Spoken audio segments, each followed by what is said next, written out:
Hola, hola, ¿cómo les va? Esto es ISEL TV, el programa de televisión del Instituto Superior de Estudios Lomas de Zamora. En el ISEL TV siempre hay lugar para la música. Será porque la música está presente en la vida de cada uno y de casi todos nosotros. Pero me pregunto si además de escucharla, pensamos en los sonidos. Si sabemos cómo es que los sonidos se convierten en música, quiénes la componen y cómo lo hacen. Tengo esa y más preguntas y hoy además tengo a quién formulárselas. Le doy la bienvenida al profesor Fabián Esteban Luna, a quien le agradezco que aceptara nuestra invitación. ¿Cómo está, Fabián? Muchas gracias, bien. Agradecido por la invitación a participar del programa. Los agradecidos, como siempre, somos nosotros. Fabián, ¿la música es capaz de generar satisfacción? ¿Es exagerado pensar que puede darnos felicidad? Bueno, en realidad... Te ataqué de entrada, discúlpame. No, perfecto. Es un tema interesante.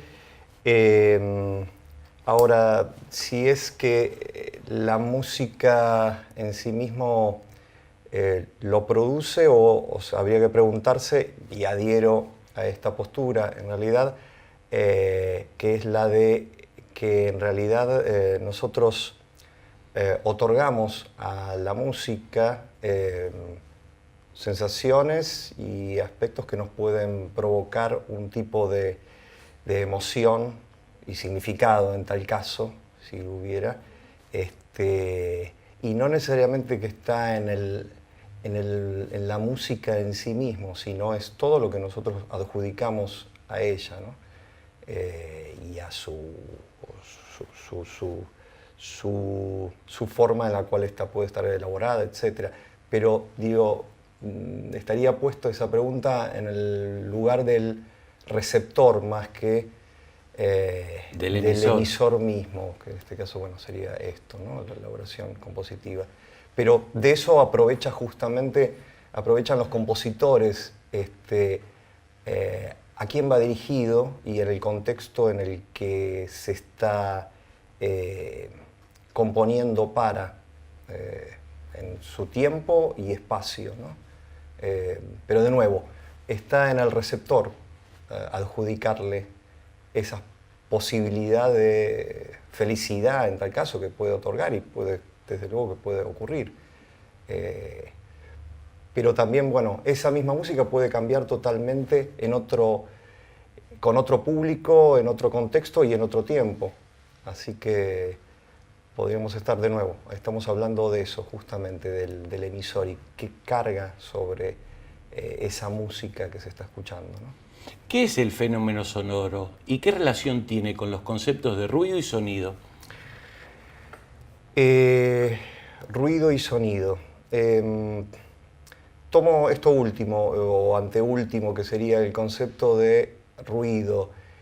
En tal caso, podríamos dividirlo en dos tipos de enfoques. El concepto del ruido desde un punto de vista, si se quiere, peyorativo, tomado por las teorías de la comunicación. En este momento, por ejemplo, si alguien hace estrellar y cae un grupo de copas en este momento al piso e interrumpen nuestra comunicación, o al mismo tiempo otro tipo de emisor sonoro, si a alguien le suena el celular y el ringtone suena música de Mozart. Un caso u otro van a ser dos emisores sonoros que desde el punto de vista de la teoría de la comunicación interrumpen nuestro diálogo y funcionan como ruido. No importa si fuese música o si fuese esa caída de vasos rompiéndose. Eso es por un lado. Y la otra forma de utilizar ese término, ruido, sería desde el punto de vista del enfoque de la acústica, que está bastante categorizado, y podríamos hablar del ruido, no tiene esa impronta peyorativa, sino tiene unas características de emisión sonora particulares ocupan toda la banda audible, del espectro audible, etcétera, y tiene un comportamiento en particular y demás. Así que es muy común utilizar utilizar ese término como ruido desde un punto de vista, si se quiere, peyorativo, interrupción, y utilizado en el contexto cuando uno se refiere a el campo de la acústica. Para quienes manejamos esto del campo de la acústica y quienes no, digo, está bastante claro, pero en uso corriente es bastante común utilizarlo de una forma u otra, ¿no? Y cruzar esos conceptos en cuanto a esto que estamos hablando, ruido.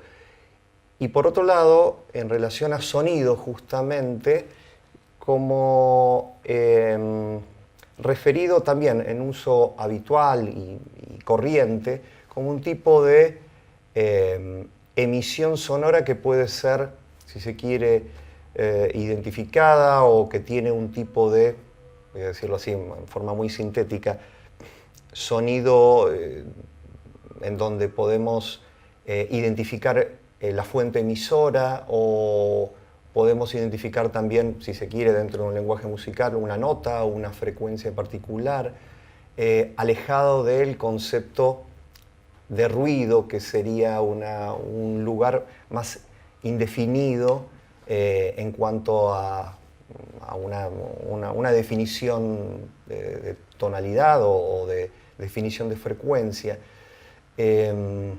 Entonces teníamos esos dos términos: ruido, por un lado, con esas dos categorías o enfoques, del lado de la comunicación y de la acústica, y por otro lado el concepto de sonido, ¿no? Como algo identificado desde ahí. Pero estamos hablando tanto ruido como el concepto o el término de sonido, estamos hablando siempre de emisiones sonoras que tienen o se les da un tipo de categoría, también depende del área y la disciplina, como acababa de comentar, pero son dos tipos de, o por lo menos términos para referirse a emisiones sonoras, acústicas. ¿Sabes que para neófitos como yo, la música electroacústica sería el cruce de la electrónica con la acústica? ¿Qué es para los especialistas? Música electroacústica. Sí, y voy a referirme a tiempos ya del siglo pasado, años 50, en donde esta diferenciación entre, voy a referirme a los orígenes de música electroacústica, en donde el término no estaba aunado en la música electroacústica, sino se dividía en dos ramas bastante claramente diferenciadas, que sería la música llamada electrónica, no es la llamada electrónica hoy, sino ahora voy a comentar al respecto, y la música concreta.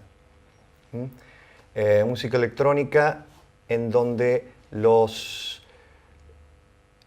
fuentes sonoras de esa música estaba conformada, constituida por fuentes electrónicas, ni más ni menos, que empiezan a tener su aparición el siglo pasado con el surgimiento de dispositivos electrónicos que pudieran emitir ondas sonoras electrónicamente. Eso no había ocurrido en la historia previa. Sí, con la construcción de un instrumento musical, pero desde la electrónica es la posibilidad de una manipulación muy particular y controlada de la emisión sonora a través de dispositivos electrónicos, llámese concretamente a posteriori sintetizadores. Y por otro lado, la música concreta, una música que está basada básicamente entre muchos, haciendo una síntesis al respecto, también con una aparición de un dispositivo que va a ser el grabador, y previo a eso también discos, sistemas de almacenamiento de sonido, que puede llegar a ser a través de manipulaciones, cintas, por ejemplo, de grabación,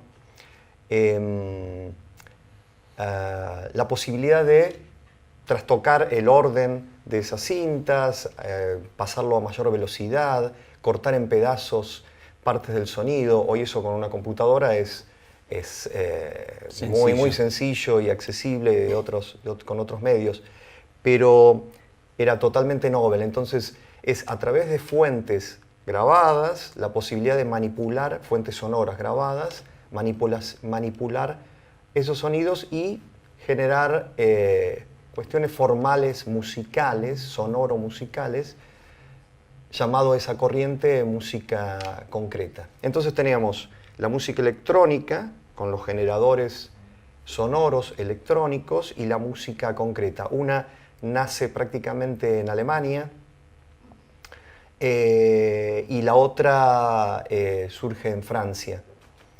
Pierre Schaeffer, este último, es una persona pero muy destacada al respecto, y en el otro radio, en el área de la música electrónica en Alemania, Richard Eimer y más adelante Karl Stockhausen, entre otros compositores. Esas dos corrientes terminan al principio totalmente opuestas y caminos antagónicos, terminan de unirse y el resultado es, bueno, esta llamada música electroacústica que aunaría estos aspectos de compositores y músicos que utilizan medios de generadores de sonido electrónico y compositores que utilizan también grabaciones y manipulaciones en el proceso sonoro, y termina siendo denominado música electroacústica, donde también intervienen los instrumentos acústicos en conjunto, por ejemplo en un concierto, con grabaciones de sonidos de estas dos corrientes que acabo de nombrar, ¿no? Déjame decir esto para profundizar lo que estás manifestando, que cada vertiente de la música electroacústica tiene sus referentes, como mencionás. Se trata concretamente de artistas musicales provenientes de Europa, estos a los que hacías mención, y de Estados Unidos respectivamente. ¿Quiénes son? Los mencionaste, pero hago alusión también a esta corriente estadounidense. ¿Y por qué se consideran que las vertientes son esas? Bueno, sí, había nombrado esto que comentás. Previamente había nombrado Pierre Schaeffer, música concreta, Francia. Alemania, por nombrar a alguien bastante conocido en el medio, Karl Stockhausen, entre otros, y previos también, Richard Eimer, entre otros, Alemania, y en Estados Unidos, música electrónica, y en Estados Unidos, a posteriori, digamos, con el advenimiento del uso de computadoras, surge una corriente también bastante definida, que es la música vinculada con las computadoras y la generación de sonido y manipulación formal, estructural de una obra a través de computadoras. Hoy bastante común, y que podemos encontrar muchos ejemplos al respecto, pero digamos que sería una tercer pata, otra vía. Hay una persona muy importante y destacada, entre muchos otros, que se llamó, en esta corriente de música por computadora en Estados Unidos, que se llamó Max Matthews. También es un referente. Entonces tenemos Schaeffer, Matthews, Schaeffer en Francia, Matthews en Estados Unidos, y por nombrar, bueno, Richard Eimer o varios otros, Stockhausen en Alemania. ¿Por qué se dio esto? Bueno, muy puntualmente también porque hay instituciones, el Estado ha apoyado en estos periodos, estos proyectos, justamente que se vinculan con áreas, tanto las tres áreas se vinculan también con ámbitos académicos, porque de una forma u otra estas corrientes provienen también de espacios académicos y de una forma u otra también provienen de lo que se denominaría música académico, clásico académico. Eso permitió también que después la música electrónica y la música concreta, incluso por computadora, fuera alimento y utilizado en la producción de dispositivos, instrumentos musicales electrónicos, y utilizado por corrientes como el rock,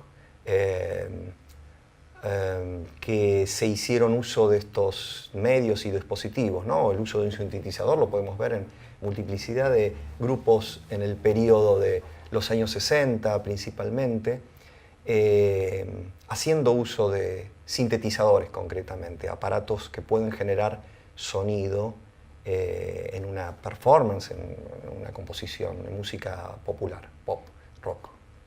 Cuando la música es la resultante de medios electrónicos, los roles de compositor e intérprete se sintetizan. ¿Qué implicancias tiene esto en términos de la música y en términos de la división de trabajo, que ya no es tal? Sí, es importante esto que nombrás, en el sentido también es otro cambio muy significativo, que es el cual los músicos empiezan a ser gestores y productores no solamente de cuestiones formales, estructurales de una composición, sino también constructores de sus propias fuentes sonoras. Esta posibilidad que otorga tanto la música concreta, electrónica o por computadora, permite que intervengan los creadores en la generación de sus fuentes. Digo, un músico, cualquier músico en tiempos, en la actualidad, en tiempos anteriores a esta etapa tecnológica, digamos que la fuente sonora instrumental está dado por, bueno, luthiers que generan instrumentos y ya vienen en cierta forma dados esas fuentes emisoras de sonido. Digamos que acá en este periodo y con estas corrientes que acabo de nombrar, estas tres principales, se da esa particularidad que el músico interviene también en su producción de fuente, de material acústico sonoro. Y la imbricación es muy interesante, ¿no? Vincular aspectos formales, estructurales de una obra, obviamente, y con el material y la generación también del material propio con el cual está trabajando. Así que esa división de roles, digamos que el luthier es el propio compositor al mismo tiempo, en estas líneas de trabajo, de producción artística. Así que digamos que se amplía el espacio de decisiones por parte de los compositores, se amplía la cantidad de elementos con los cuales tiene que decidir llevar adelante una producción compositiva. Y digamos que, bueno, en esta pregunta que me haces muy puntualmente, sí, en tal caso se reduciría ese espacio del luthier, que queda en el plano que también se ha dirigido en otro lugar. Hoy el que, digamos que ese lugar, y lo pienso ahora, no lo había pensado antes, pero digo, el luthier en tal caso estaría dado por quien crea un software para hacer música, por ejemplo, un lenguaje, o un programa determinado, para que los músicos puedan producir sonidos con esos. En tal caso podríamos hablar desde ahí, ¿no? O un dispositivo que me permite alterar las fuentes sonoras, y eso lo está creando, bueno, nada, un programador, quien crea un sintetizador, como hay historias al respecto, ¿no? Ya, lo mencionaste en varias oportunidades. Y digo que si pensamos en la producción de sonidos por medios electrónicos, el sintetizador ocupa el centro de la escena. ¿Qué cambió con su aparición? Pero me lo contestás después del corte, ¿puede ser? ¿Cómo no?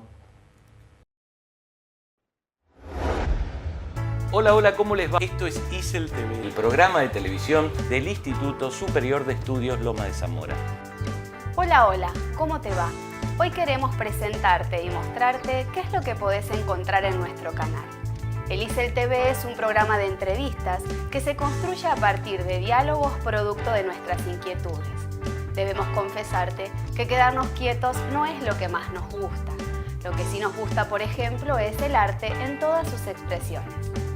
Nos acompañan dibujantes, artistas plásticos, actores, músicos, bailarines. O vienen o nosotros vamos donde su obra se gesta, se expone, se muestra, se goza. También nos gustan las ciencias, los deportes y todos los temas de actualidad. Los temas del ISEL TV podrían clasificarse, pero a nosotros nos gusta más el caos. Un caos que nos organice, que supere contradicciones, que resuelva problemas, que problematice, que tensione, que distienda, porque esa es nuestra búsqueda. Las producciones siempre forman parte de un proyecto, y en el caso del ISEL TV es importante que sepas que rodeando los programas está el proyecto educativo ISEL, con sus carreras técnicas y el colegio secundario que se está gestando. Abraza y acompaña a este proyecto el propietario de la idea, el Colegio Público de Martilleros y Corredores del Departamento Judicial de Lomas de Zamora. Este es nuestro estudio. Podés acercarte y visitarnos cuando quieras. Y si no, nos seguimos encontrando en donde queda el registro de lo que hacemos. A nuestro saludo habitual le agregamos el deseo de que no te quedes quieto, que tengas una larga y buena vida.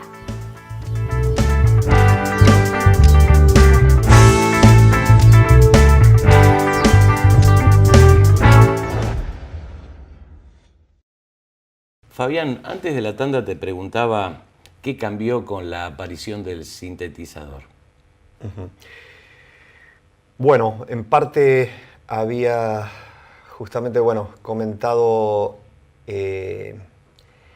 eso mismo, ¿no? La disponibilidad por parte del compositor de producir sus fuentes sonoras. Y también cambia, que no lo nombré anteriormente, con mayor detalle, también de una forma u otra cambia la actitud performática, si se quiere, en vivo, del espectáculo. ¿Por qué digo esto? No es lo mismo ver a alguien moviéndose, tocando un violín, ejecutando una guitarra, que viendo a alguien tocar unas perillas y unos potenciómetros. Digamos que de una forma u otra, más allá que esos sintetizadores tienen la metáfora del teclado incluso, pero permite que también, y ocupa un espacio en la escena, que un músico esté tocando una perilla o un potenciómetro, ¿no? Que serían estos elementos que giran, o un faders que se mueven con una perilla deslizable.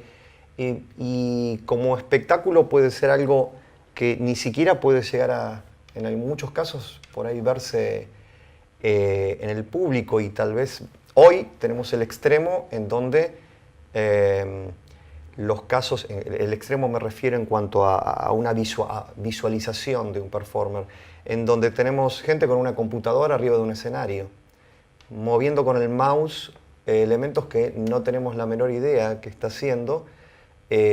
Acá tenemos en pantalla también gente tocando realizando operaciones. Así que eso también ha modificado un poco, o modificó en gran parte, esa idea de show, ¿no? Que no solamente vemos a alguien cantar, etcétera, sino tenemos una cantidad de músicos operadores, no quiero ser tampoco peyorativo, pero digo, de dispositivos en los cuales no vemos este retorno visual de lo que se refiere a lo que estamos escuchando, ¿no? ¿Se compensa eso también con un juego o un show de luces?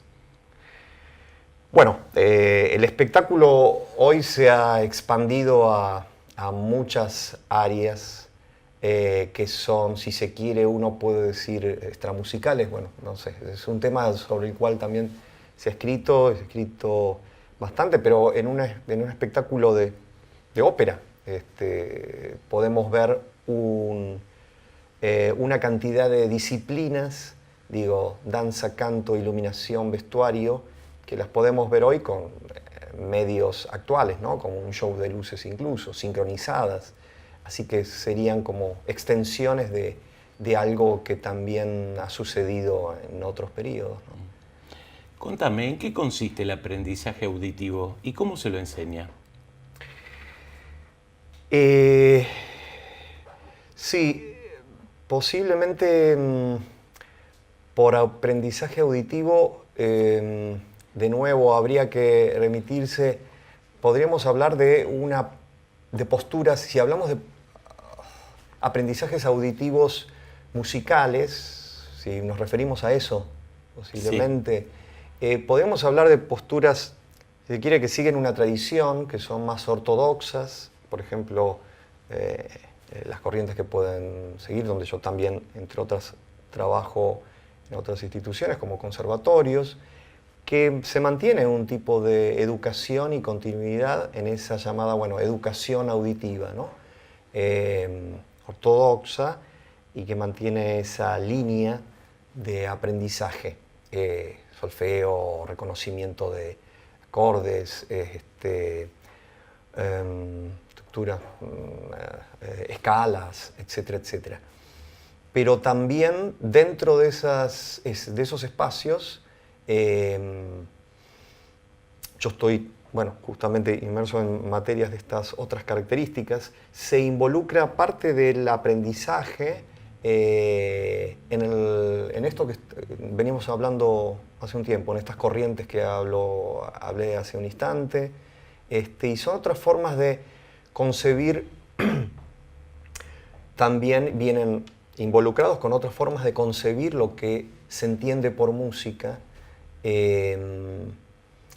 con la incorporación de estos medios, y eso implica también que esa incorporación de nuevos medios implica una nueva postura frente a lo que se denomina música o no música, ¿no? Así que, de nuevo, remitiéndome a tu pregunta, la educación, podemos hablar de esa línea más tradicional y con intervenciones que involucran otro tipo de enfoques, si se quiere, más amplios, extendidos, y ponen en tela de juicio lo que desde hace 100 años se viene haciendo esto, hace 70 años por lo menos, lo que se denomina música o no, ¿no? Así que no sé si he respondido a tu pregunta. Sí, ampliamente. ¿Pitágoras y acusmática tienen algo en común?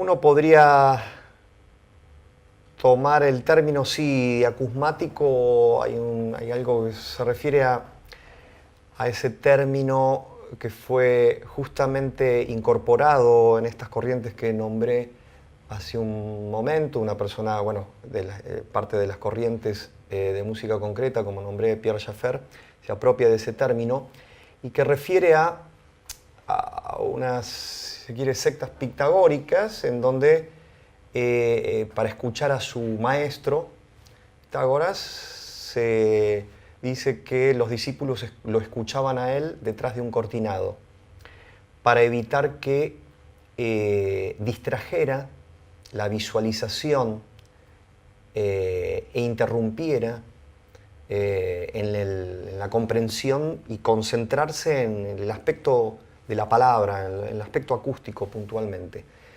Entonces esa forma de no visualizar el emisor sonoro, vamos a decirlo desde allí, es tomado por este compositor, Pierre Schaeffer, música concreta, y lo incorpora el concepto de que aquellas músicas o formas llamadas musicales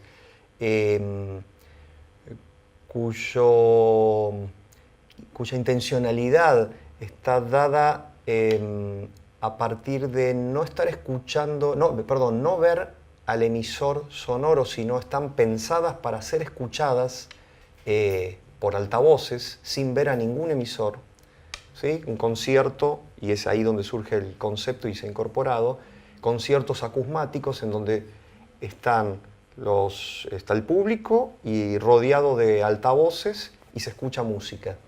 A ese concepto se le denomina, bueno, música acusmática, y compositores que hacen música para ese tipo de espectáculo.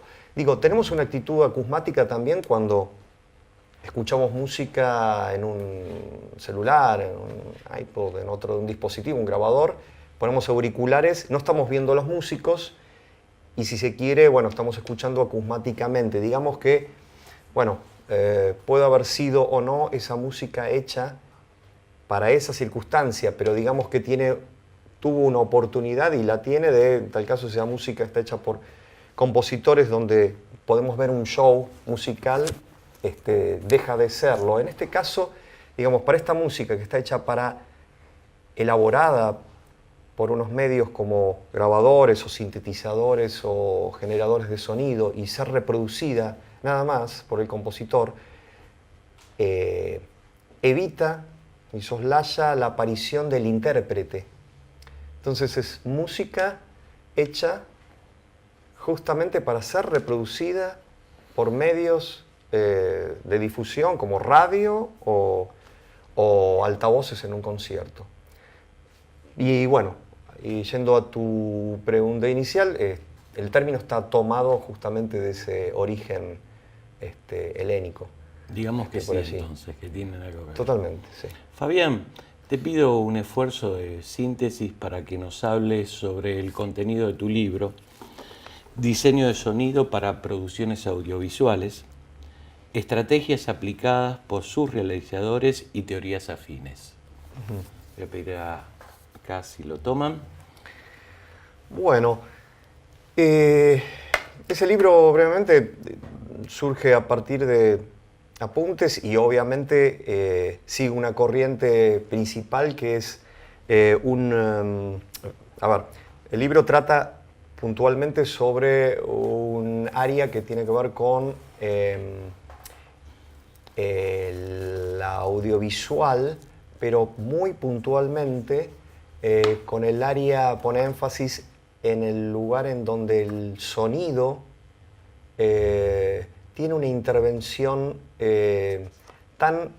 o por lo menos esa es la intención, ¿no?, por parte de los guionistas, productores y directores, etcétera, donde el sonido tiene un lugar tan preponderante como lo tiene la imagen. Y esto es así en donde surge la aparición del diseñador de sonido en los años 70, 80, categorizado dentro del espacio de la cinematografía. El sound designer o diseñador de sonido es el encargado de ocuparse de todos los aspectos en una película, por lo menos el cine narrativo, que intervienen, todos los aspectos sonoros que intervienen en un film. El encargo de la música, dónde aparece la música o el sonido, cómo se graban, cuáles van a ser qué sonido de puerta va a ir en tal lugar, etc. Y sobre eso, aspectos que pueden cargar de sentido, significación, elaborarlo en combinación con la imagen, desde luego. Y trata de lograr un espacio, el diseñador de sonido, batallado en el espacio de la cinematografía, por cierto, en donde la música y los sonidos no son solamente un lugar de segunda instancia y forma complementaria, sino de esto que acabo de nombrar, ¿no?, de sentido y carga de sentido y posibilidades de manipulación tan equiparadas como la imagen. De eso trata el libro y yo tomo a una persona muy importante que se llamó Michel Chion, francés, en donde tomo muchísimos aspectos, los doy en diferentes materias, obviamente los dicto en diferentes áreas, en materias donde dicto esta temática, y si se quiere, como punto de agregado o punto de poner un granito de arena, más allá de no solamente reiterar lo que dice Gion, sino en tal caso es atravesarlo con teorías y enfoques vinculados con la acústica, la psicoacústica, la teorías de la percepción, etcétera, etcétera, que atraviesan esos contenidos planteados o esos conceptos planteados por Michel Gion. Y está basado obviamente en análisis de casos particulares, de producciones, películas, films, fragmentos puntualmente. Así que trata de eso y está distribuido en unas 15 estrategias que los directores de cine vienen utilizando, ¿no? Bastante frecuentemente. Y la idea es desilvanar cómo es que elaboran ese tipo de planteo, aspectos de expectativas, sincronizaciones, etcétera, etcétera. Y cómo carga de sentido a una película, ¿no? ¿Cómo y de qué manera se integran la programación computacional y la composición musical? ¿Y qué resulta de dicha integración? Bueno, está vinculado con esta inicial pregunta que me habías hecho también y una de las corrientes que era la de la línea que yo había nombrado como referente a Max Matthews en Estados Unidos. Pareciera ser una disciplina, la computación y la programación, disciplinas y originalmente, bueno, sí, desde ya que su formación de un músico hasta el día de hoy son, si se quiere, alejadas, pero se han incorporado una cantidad de herramientas y medios gracias a estos precursores que permiten que artistas y fundamentalmente en este caso puntual músicos puedan incorporar la herramienta de la computación, por ejemplo lenguajes de programación para la elaboración de sus composiciones. De ahí surgen varias subcorrientes, que sería extenso ahora comentarlos, pero básicamente lo que permiten también, por un lado, los sintetizadores que nombraba con anterioridad, permiten que los compositores, programando, puedan elaborar sus fuentes sonoras a través hoy de computadoras muy poderosas, pero por otro lado también a otro nivel, que es el nivel formal o estructural. Estas herramientas y lenguajes de programación, por nombrar un aspecto, permiten trabajar formalmente un plan de desarrollo compositivo. Y después existen multiplicidad de herramientas y softwares, por ejemplo, de usos, si se quiere, más accesibles para la manipulación, y estamos hablando de computadoras, ¿no? Para la manipulación de sonidos, sin ser lenguajes de programación.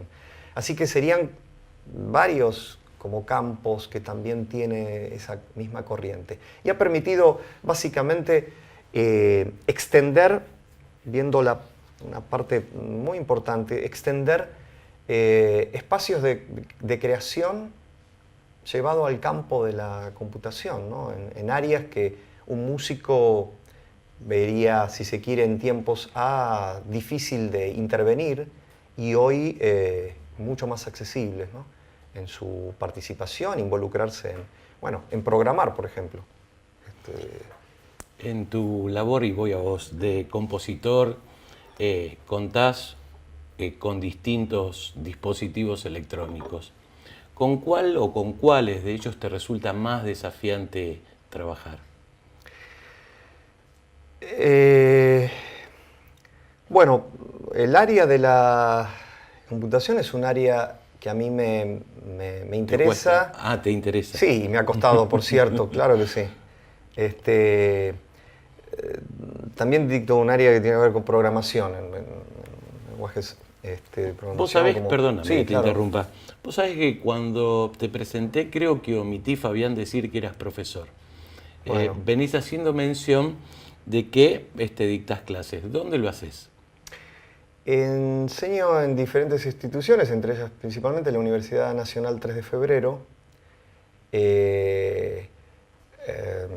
y en una carrera que se llama Artes Electrónicas También participo ahí de unos espacios de equipos de investigación que hay allí mismo. Exacto. Y el conservatorio de la ciudad de Buenos Aires y en universidades privadas también. Correcto. Aclarado esto, volvamos. Preguntaba con qué dispositivo te cuesta más trabajar. Bueno, nada, hasta el día de hoy, digo, esta área de computación es un área que me ha interesado muchísimo. Hoy, sinceramente, la he dejado un poco de lado, he vuelto, si se quiere, muy al llano de recursos. Y más que nada, digo, esta fascinación por los medios y dispositivos terminan siendo, perdón que cambie un poco el eje de tu pregunta, pero me da pie para esto. Es muy fácil, lo veo también en mí y lo veo también con colegas y profesionales, digo, es fácil irse por lo que dictan la tecnología y bueno, terminar escuchando y produciendo y siendo tentados a un tipo de producción en donde termina, si se quiere, entre comillas, dictando unas características de producción, la herramienta, software en este caso, o herramientas de modificación de sonido, etc. Así que hoy me veo más con tentación de ir a un lugar te diría, de bastante austeridad tecnológica, ¿sí? Grabación, ir a estos orígenes que había nombrado y campos vinculados con lo que se denomina, si se quiere, más que por herramientas, sino con cuestiones de concepto, ese límite vago entre decir si esto es música o no lo es, ¿no? Así que como desafío más que un tecnológico de herramientas, sigo interesándome ahora por este otro campo en donde justamente ese límite, ese border, si se quiere, de si es música eso o no, me termina tentando a explorar. Y el otro, perdón, es el área de la vinculación con la imagen, ¿no? Que es una asignatura pendiente que sí es mi interés producir y elaborar una producción que se denomina, bueno, audiovisual, no desde el campo narrativo, no es cinematografía, sino en esta vinculación, si se quiere, más de un orden más abstracto entre imagen, si se quiere, abstracta y sonidos que se vinculan con la imagen. En tal caso sería esos planos de interés actualmente. ¿Qué proyectos de investigación te ocupan en los equipos de investigación de la Universidad Nacional 3 de Febrero? Yo por un lado participo como colaborador con una destacada investigadora en el área de videojuegos, un área que para mí es alejada, pero yo participo en una patita que tiene que ver con esto, con el área de sonido, música y la vinculación de videojuegos vinculados con este campo.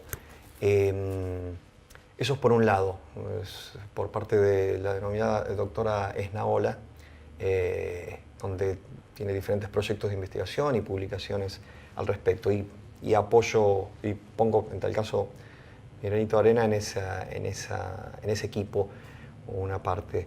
Y el otro son áreas donde yo estoy a cargo, sí, dirigiendo otro campo de interés, que en este caso yo he radicado ahí en la universidad un plan de trabajo vinculado con lo que se llama producciones colectivas en música mediadas a través de la web, ¿no? La posibilidad de varios músicos que intervienen en un mismo proyecto composicional. Eso lo he venido trabajando desde hace varios años y en ese espacio surge un tipo de producción que se llamó, y de red de compositores que trabajamos colectivamente, se llama Red Poliedro, en donde el desafío es crear una producción en forma de grupos, forma colectiva, y producir una producción conjunta de estas características electroacústicas. Pero ahora más cercanamente, en estos últimos tiempos, el campo de mi interés y trabajo está vinculado con el área de la espacialización, la espacialización sonora, esto que se denomina, bueno, surround, en vinculación con la posibilidad de plantear una alternativa de conciertos, así como había nombrado anteriormente, estos conciertos envolventes o acusmáticos, si se quiere, donde tenemos parlantes que rodean un público. El planteo de experiencia exploratoria e investigación está puesto el énfasis en la posibilidad de incorporar y luz conjuntamente con el aspecto sonoro acusmático. Luz que posibilitaría guiar las trayectorias de espacialización que están explícitamente dispuestas en la composición. Vinculadas con otro, entonces tenemos el sentido de lo acústico, sentido de lo visual como parte de ese espectáculo o experiencia de concierto, y la otro que está involucrado ahí, que es el tercer sentido, que sería el táctil, la posibilidad de que el espectador pudiera sentir en un tiempo hace denominado surround, ¿no? Sí, una sensación vibratoria en la butaca. La idea es cómo dirigir, o por lo menos poner énfasis en estas trayectorias que también colaboren a la espacialización del sonido, pero ya táctilmente. ¿Cómo es la idea? Bueno, a través de, explorando un campo que sería a través de guantes, donde si los sonidos van para adelante o para atrás, tendríamos un tipo de sensor que daría un balizamiento suplementario a esa inmersión de espectáculo. En este caso sería audiovisual, que daríamos esa idea acusmática. Así que ese sería el campo de exploración, se llama, producción de conciertos que involucran estos tres niveles de participación sensorial, digamos. Permitime que te traslade una pregunta que no es mía, aunque comparto el interés por la respuesta. ¿Qué deberían conocer y saber los músicos de mañana? De mañana y de hoy, posiblemente sería interesante, por lo menos esto que había comentado previamente en parte, vinculados con los conservatorios y lugares donde yo también trabajo, que es, se me ocurre, sería muy interesante y creo estimulante por parte de los músicos el extender este concepto de lo que es música y no música, ¿no? Y llevar los límites a la incorporación de llamados fenómenos sonoros, donde lo que habíamos hablado también al principio, aspectos emisores sonoros que se involucran, o por lo menos que pertenecen, o denominados como ruidos, se involucran en la elaboración de una composición. Y me parece, yendo muy puntualmente a tu pregunta, me parecería importante, interesante, bueno, esto, ¿no? Que se pusiera en tela de juicio el concepto de música y se ampliara esto y se extendiera, algo que ya han planteado compositores, de nuevo, desde los años 30, 40, una persona muy importante que ha aportado muchísimo en ese sentido fue un compositor americano como John Cage, entre muchos otros. Aparte de estas corrientes que también había nombrado anteriormente, ¿no? Música concreta, música electrónica, donde han extendido el campo de involucramiento, si se quiere, y valga el término, en el cual los compositores o artistas hacen uso y se apropian de los fenómenos sonoros para involucrarlos en una composición, una producción artística, compositiva, musical, o como quiera que se llame en el futuro lo que le llamamos hoy a la música, ¿no? Fabián, gracias. Por favor, a ustedes. Me despido con tu libro. Por favor, muchas gracias. A vos también, gracias por acompañarme. Te espero la próxima semana. Te deseo tiempo y buena vida.